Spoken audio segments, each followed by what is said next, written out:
If you're a sports investor over the weekend, I know that you're very sad. I mean, there's absolutely no two ways about that. You understand? Because a lot of the matches that we expected to go through for us, especially me. You understand? I mean, Chelsea, Liverpool, Manchester United, Real Madrid, they all lost, and they did not just lose. You understand? I mean, they were humiliated. I mean, United losing to Brentford by 3-1. Chelsea losing to Brighton by 3-1. Liverpool going to Crystal Palace and then losing by 2-1. That is not really a problem because Crystal Palace has been playing some fantastic football since last season to this season. And Oliver Glasner has shaped the Crystal Palace team to an extent that they are not scared of anybody. Whether you are a Liverpool, whether you are a Chelsea, whether you are Arsenal, whether you are a Man City, they are not scared. They go boot for boot, toe to toe with every single team that they have faced this season, and they are getting the results. You understand?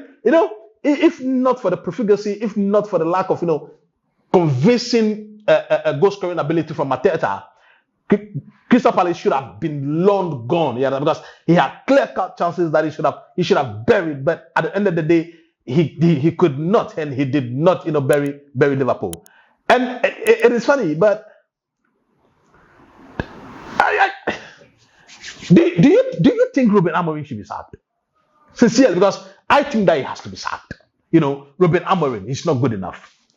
Enzo Maresca is not good enough. These two coaches must be sacked because I don't understand why the same problems keep occurring. You score a goal against Brighton, you have your defender shown a red card, and then the whole team becomes disjointed. How can you lose 3-1 against Brighton at Stamford Bridge? How can you just lose 3-1 at Stamford Bridge? Yes, I understand Chelsea is not great defensively. Chelsea has not been built on the defensive solidity. But at the end of the day, when you are a man down, you should be able to manage the game with a goal up. Do you understand? With a goal up. So at the end of the question then is that, what is the progress that we have seen from Chelsea? What is the progress? Because I don't understand why a team as big as Chelsea, close to $2 billion in gross spending, and then we are struggling to beat. God have mercy. We are struggling to beat Brighton. We are struggling to beat Brighton at our own backyard. I really do not think that Enzo Maresca is cut for the job. And some of the players that are in the Chelsea squad, I really do not think that they are cut for it. Yes, because you can't be playing for Chelsea and then you can't beat Brighton. Let's even leave Chelsea. United.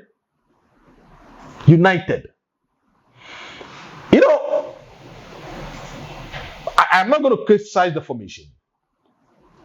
The 3-4-3 formation is not a problem. Neither is the 5-3-2 formation. But you see, Amorim, this formation has served you very well in Portugal. At Sporting Lisbon, it served you fantastically. But you've come into a new setting, a new domain, a new team, a new league. And for a year now, the system is not working. There's no progress with the system. You have never won 3 consecutive matches with the system. The players are not comfortable with the system. The players don't have the ability to play in the system. They are not believing or they don't have confidence in the system. And for one solid year, you have deployed the same system to the extent that you have intimated, you have indicated that you are not going to change. And to be sincere with you, I am saying it on record. It is only a stupid person or a fool who does not change. If what you are doing is not bringing results and you still stick to the same system saying that you are not going to change, then you have a problem.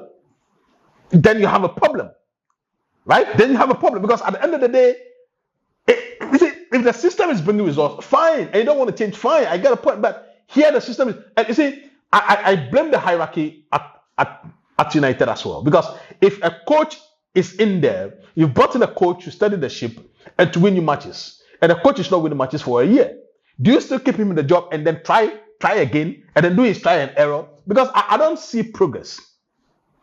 As a United fan, over the past year, which single player have you seen improve in your United setup?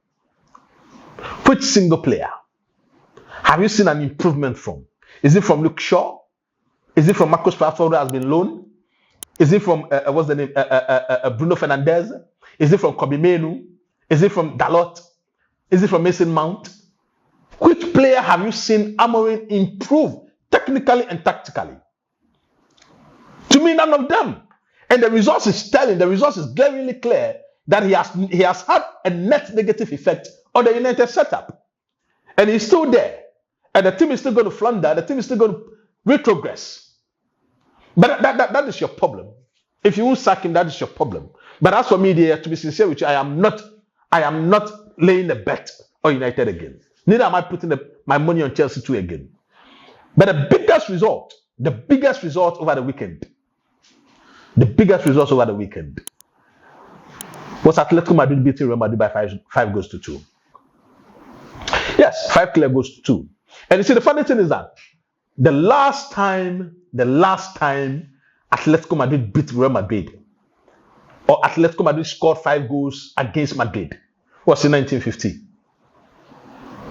The days of Alfredo Di Stefano. That was when Atletico Madrid put 5 goals past Real Madrid. And the last time that Real Madrid as a team, collectively, conceded 5 goals was against Barcelona in 2018. So it's been 7 years now, and absolutely no team has come close to putting 5 goals against Madrid. But Atletico Madrid, a team that is struggling in the 2025-2026 season, a team that is struggling to win matches, a team that is struggling to have a foothold in matches, went toe-to-toe with Madrid in the Madrid derby, and then put 5 goals. Oh, what a mess. What a mess. But you see, that is one thing that is interesting about football. When the most unlikeliest of results would occur and it would happen, because nobody, no pundit, no analyst, myself included, did ever reason, did ever believe that there's a possibility, even the slightest of possibilities, that Madrid would have lost. Talk more of losing by 5 goals to 2. By 5 goals to 2. And the question in my mind is that, is it something that's going to continue happening when Madrid meet the big boys? Because so far, Madrid has not met the big boys yet. You understand? And the first big boy they met, they were annihilated. They were beaten in the debacle of Madrid. And to me, it is an indictment on the players, an indictment on Xabi Alonso himself. Because you can't be beating the smaller teams, and then you meet Atletico Madrid, and then you get beat 5 goals to 2. A team that is defensively, a team that is not scoring a lot of goals this season. And they put 5 goals against you. It simply means that the day you meet Barcelona, there's going to be something else. The day Real Madrid meet Barcelona, based on what we have seen so far, based on the trajectory we have seen so far, the grammar will say, I'm logo sekekente.